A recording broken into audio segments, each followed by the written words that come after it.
Hey Susquehanna, and good afternoon, and welcome back to your number one source for university entertainment here on UE TV. I am your host, Kenneth Robertson, and today we've got a lot of good stories, starting with our very own sports connoisseurs, Gary Gall and Eric Burkhardt. Gary, Eric?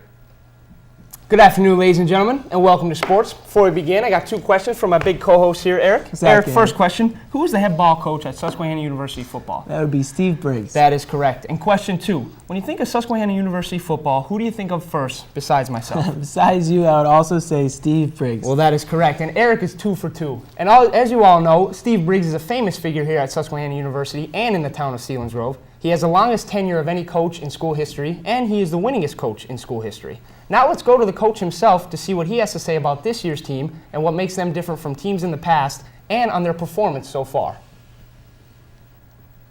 Coach, what makes this team different from probably any other teams you've had in the past? I think first and foremost, we've struggled specifically the last 3 years with the record, and prior to that, thinking back now, it's probably the early 2000s that we've had a winning season, and it's always special week in or year in and year out with what these guys do, but to be the group that can turn the tides and get us back to where we should be, that's very, very special for me, for the coaching staff, and specifically for the school and the program. It's just it's a unique thing, how many things that can happen and go wrong in a football game. And I know it is just a game, but it's more so just common goal, working hard to improve week to week, and to turn this around, which is what we're after, achieving our goals. That's very special to me. Those were the words of Coach Briggs, a great coach and an even better guy. Now we're going to switch gears, talk a little lacrosse with Eric's interview with the head men's lacrosse coach. That's right, Gary. We have the head men's lacrosse coach, Stuart Moan, on air with us today, and I'm going to ask him a couple of questions previewing this season. Coach, my first question for you is, what is the team's biggest strength this year? A lot of our success ratio will go how we develop on the offensive end of the field. So that's something that we're looking for. But I think one of our largest strengths is the fact that we have a committed group of young men who are really focused in being successful and moving this program forward. So I think that's the biggest strength we have is in our character. Character is very important and can bring your team a long way. My second question for you is, what game is the team most looking forward to this year? I think they're looking forward to that first game of the season, to get out there, a game that counts when we open up against Dickinson at home, and they'll be a national ranked team, and a great contest for us, and we're going to start off the season jumping right in the fire, maybe against the best opponent we play all season. And I think that's great, and it'll be a great opportunity for us.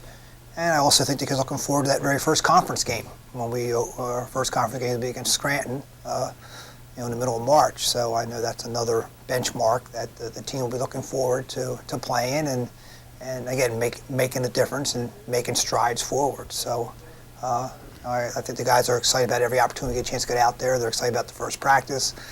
They're excited about our scrimmage against Swarthmore down in Philadelphia. They're certainly excited to get out there and play against all the competition. We got a great schedule ahead of us, and just a lot of great opportunities to do something special.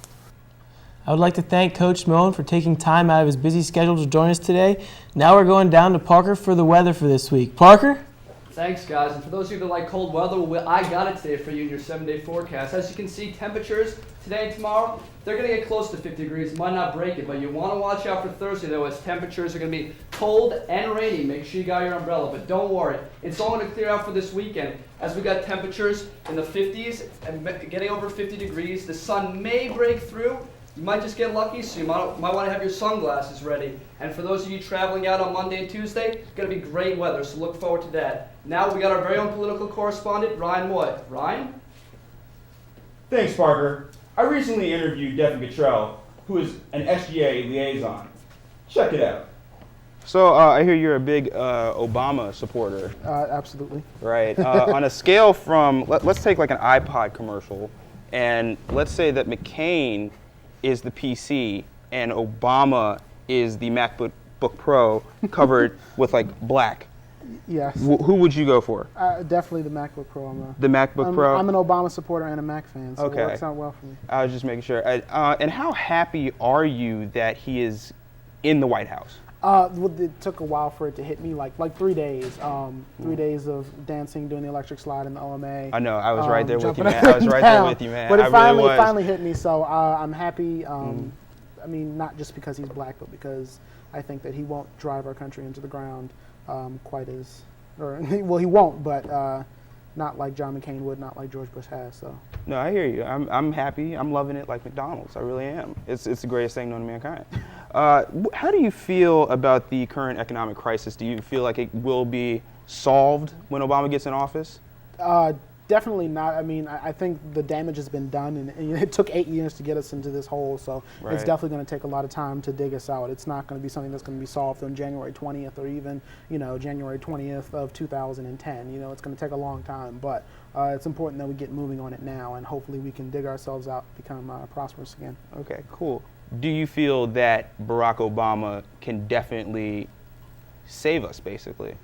I think so. I mean, one of the most one of the best things that's been, being able to watch how the world has responded to his election is one of the best parts of this campaign. I was just reading an article today that was saying, that we've regained our respect in the world. We're not a joke anymore as we were when President Bush was in office, or he's still in office, unfortunately. But I mean, we had no integrity as a nation. We couldn't make any decisions. No one in the UN respected us. And so we couldn't get anything done, basically, that didn't, that wasn't domestic. So I feel like we're sort of seen as a leader in the world again, and we're able to set an example for the world, and not just change, the 300 million people that live in this country, but everyone in the world, and set an example. So. Right. And that was Ryan with Politics. Now to Chelsea Lepore with a special piece on the inner workings of the theater department. Oh, hello. Have you ever wondered what's behind those doors? Maybe you'll go back there for a shortcut to your dorm, or maybe you've just peeked in for curiosity. Well, you're in luck, because today I'm going to show you what's behind those doors. Let's go. Well, right here we are in the costume design lab. You can see people make ground plans for the plays. Right now they're just taking stuff down from the last show, but you can see the models here where they make costumes, and over there's sewing tables and different equipment. So you have entered the costume lab. Let's go to our next location. Right here, you're in the green room, where you can see a lot of different actors and stage people preparing for the rehearsal. On to our next location. Right now, we're in the female dressing room. This is where a lot of the actresses prepare before the shows.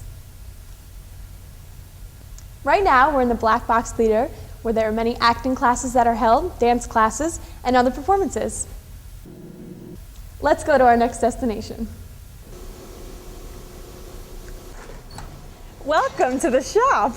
This is where all the theater sets are built. So if you're interested in woodworking or just working with tools, maybe you should think about theater. So if you enjoy theater, wish to be entertained, or simply just want a good laugh, come out and watch the shows this season at the Deggenstein Theater, free for all SU students. We have Tennessee Williams, The Night of the Iguana, on December 4th through 7th, the student-directed one-act play festival, February 5th through 8th, and lastly, George F. Hoffman Comedy, The Man Who Came to Dinner, on April 23rd through 26th. Back to you in the studio. And that's our show for today. Tune in next time for your number one source of university entertainment here on UETV.